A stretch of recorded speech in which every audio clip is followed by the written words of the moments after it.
اللہ الرحمن الرحیم۔ محترم سامعین، السلام علیکم ورحمۃ اللہ وبرکاتہ۔ امید ہے آپ حضرات خیر و عافیت سے ہوں گے۔ آج ایک بہن نے سوال کیا ہے کہ نشے کی عادت چھوڑنے کے لیے ایک مجرب وظیفہ بتا دیجیے، کیونکہ میرے ایک شوہر ہے جس کی عمر تقریباً 25 سال ہے۔ وہ ہر قسم کے نشے کرتی ہے، انجیکشن، اسموکنگ کرنا، چرس بھی، ہر قسم کا نشہ وہ کرتا ہے۔ میں اسے نشہ چھڑوانا چاہتا ہوں۔ برائے مہربانی مجھے بتائیں کہ میں کیسا عمل کروں تاکہ وہ یہ نشہ چھوڑ دے۔ میں اس سے بہت دور رہتی ہوں، میں اس کے پاس نہیں جا سکتی، تو کچھ ایسا وظیفہ بتائے کہ میں یہاں سے وظیفہ کروں، کیونکہ یہ بہن جو ہے دوسرے شہر میں نوکری کرتی ہے، تو اس وجہ سے اس نے کہا کہ میں بہت دور رہتی ہوں۔ جب گھر جاتا ہوں تو شوہر کو دیکھتا ہوں تو وہ بہت زیادہ نشے کرتے ہیں اور مجھے بھی ٹائم نہیں دیتا ہے۔ تو بہن نے سوال کیا ہے تو ہم اس کا جواب دیتے ہیں کہ واضح رہے کہ نشہ کرنا ناجائز اور گناہ ہے۔ اس سے بچنا بہت ضروری ہے، اور حتی الوسع دوسرے مسلمانوں کو اس گناہ سے بچانے کی کوشش کرنا بھی ضروری ہے۔ لہٰذا آپ کی اپنے شوہر کے حوالے سے فکر مندی بجا ہے۔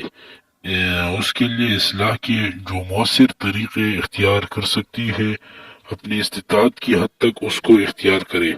اس کے ساتھ ساتھ اللہ تعالیٰ سے اس کے لیے خوب دعائیں بھی کرے، اور سورۃ المؤمن اور سورۃ غافر کی ابتدائی آیات کو آپ اس ترتیب سے پڑھ لیا کرو۔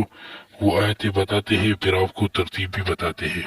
وہ آیتیں یہ ہے: حامیم تنزیل الکتاب من اللہ العزیز العلیم غافر الذنب وقابل التوب شدید العقاب ذی الطول لا الہ الا هو الیہ المصیر۔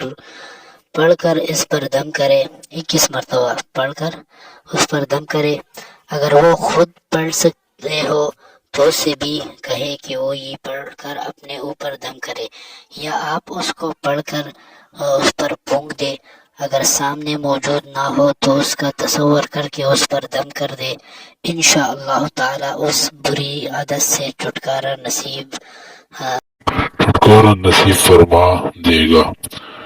اور آخر میں آپ سے التماس ہے کہ ہمارے چینل کو اپنے ساتھ سبسکرائب کرے اور بیل آئیکن والے بٹن کو دبائے، تاکہ ہر نئی آنے والی ویڈیو آپ حضرات کو جلد از جلد مل سکے۔ یہ وظیفہ ہر آدمی اپنے بچوں کے لیے، اپنے بھائی کے لیے یا اپنے والد کے لیے کر سکتی ہے۔ سب کو اجازت ہے۔